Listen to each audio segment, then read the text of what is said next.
So in this next tutorial, I'd like to show you how to ink such a complex feature as this Uraeus snake on top of the king's headdress.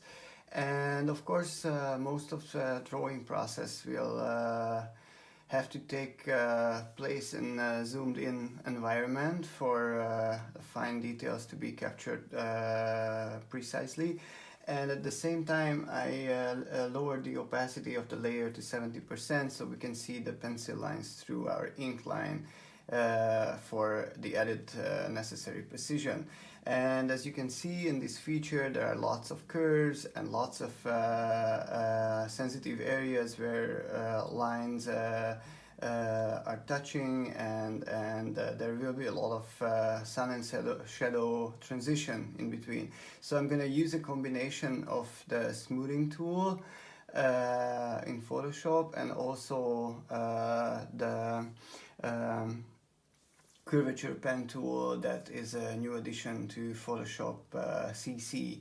So I also want to show you the differences between the regular pen tool and this curvature pen tool. Obviously, the hardest to achieve our goal would be to just to do freehand drawing. As you can see, even with the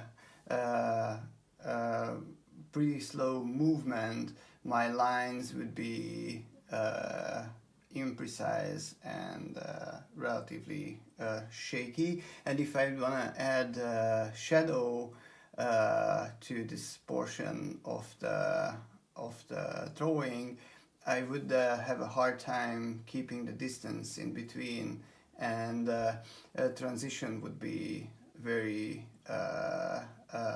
uneven.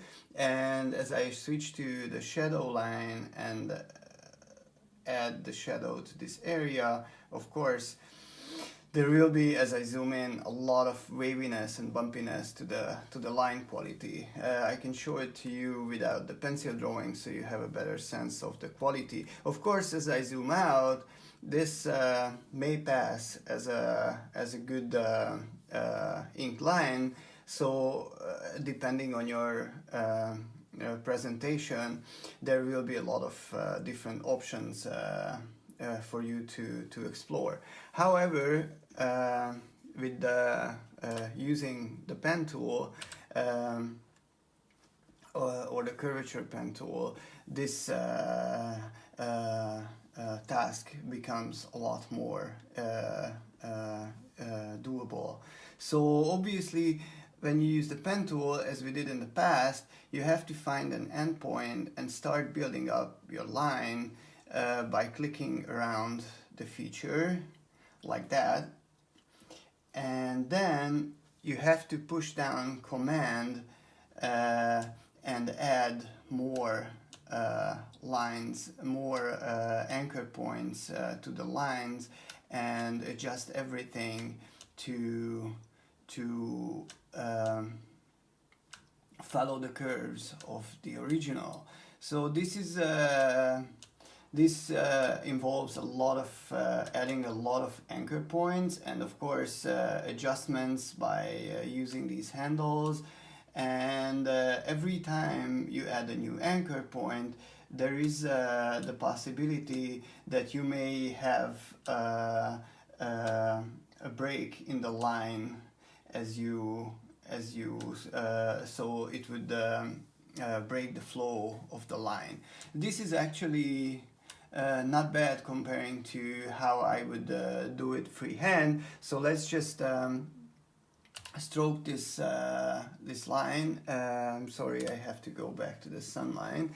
Let's just stroke this line with the brush stroke and delete the pen path and have a look at what we achieved. As you can see, what I thought would be nice and smooth has all these corners where the smaller line sections meet at the anchor points. So what you can do with these corners, of course, is to smoothen them a little bit afterwards, just by adding a little bit from the inside and deleting a little bit of the edge of the break, which is again doable. And as you can see now, it's even better. Here there is a little bit of an inverse loop at this portion, so I have to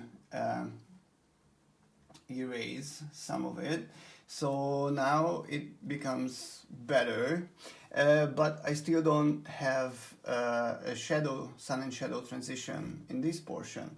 So what I can do now is either add another path to it from the inside, and just make sure that my path curves on the outside of my existing shadow line, which is again doable in the sense of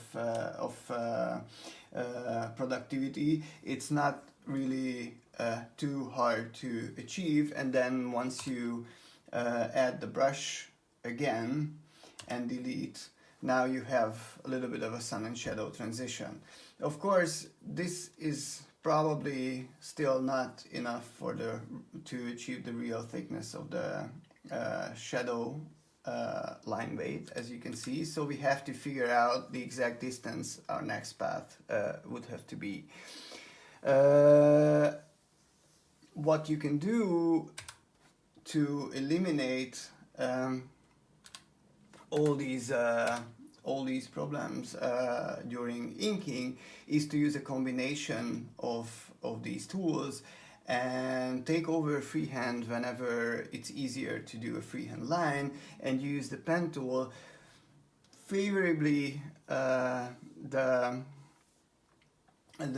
curvature pen tool that gives you a lot more freedom with the anchor points to achieve these longer curves. So let's just see how it works with these combinations of tools. So I'm gonna use the curvature pen tool, and as you can see, what was tricky with the regular pen tool to achieve these curves that curve in and out from one portion to another, one section to another, the curvature pen tool is trying to create a seamless curve out of all these anchor points. Of course, that results at places to have such weird loops that don't follow the original at all. But the good thing with the curvature pen tool is that you don't need to fiddle with the command button and to play with the anchor points. You can just hover over an anchor point, and you can just delete it if you want to, add another one, move it a little bit, make it sharp, make it rounded, seamless, add another one. So you can play a lot with these curves, the curvature pen tool added. Now, of course, you don't want to add too many of these, because then it's really hard to move your path. It becomes really hard to move your path, but where you have these tricky loops, you will eventually end up adding more and more. So for the sun and shadow transition, I'm going to move this inside the pencil line a little bit, this section, because then I have to move it outwards to thicken the line. So basically, this is what I have right here. It's more or less the exact path of my pencil line. So let's just see, if we stroke it, how it looks. Well, it's not bad. Now I'm going to move the path a little bit in certain areas. I start moving it just a little bit here, where the transition starts to sun and shadow, and I'm going to move it even more in these areas where it becomes a sun and shadow transition. You have to be careful and not to change the course of the line too much, because then you will face the problem with uneven thickness of the shadow line. So let's just see how it looks now, and let's deselect, let's clear the path and have a look. Well, it's much better already. What I can do is in these areas where there are angles, just like before, I can just delete these little portions. And then of course for areas like this, it's just much easier to use the smoothing and draw by freehand. So basically this combination gives me a lot of different tools to achieve my goal. And sun and shadow transition in these areas is also pretty easy to achieve just by adding to the line with the smoothing tool. Where a line should be a little bit thinner towards the edges, I can just gently shave off a little bit of the line, like in here for example. I'm sorry, it's a little awkward with the camera not to hover over my Wacom that I usually would do. And then for a longer curve, again, I will just use the curvature pen tool to have this portion inked precisely. The good thing about it is that, for example, for this area and here, most of the line is going to be a shadow line. You see here, for example, it became a little loopy. So I'm going to change that. And I'm going to start pulling it in from here because this is the portion where it's going to turn into a shadow line. So as you can see, it's not a super fast process, but it's fast enough to deal with such a feature in a relatively doable amount of time. So I'm going to stroke this path once again and then delete it. And now I have the body of the snake already achieved.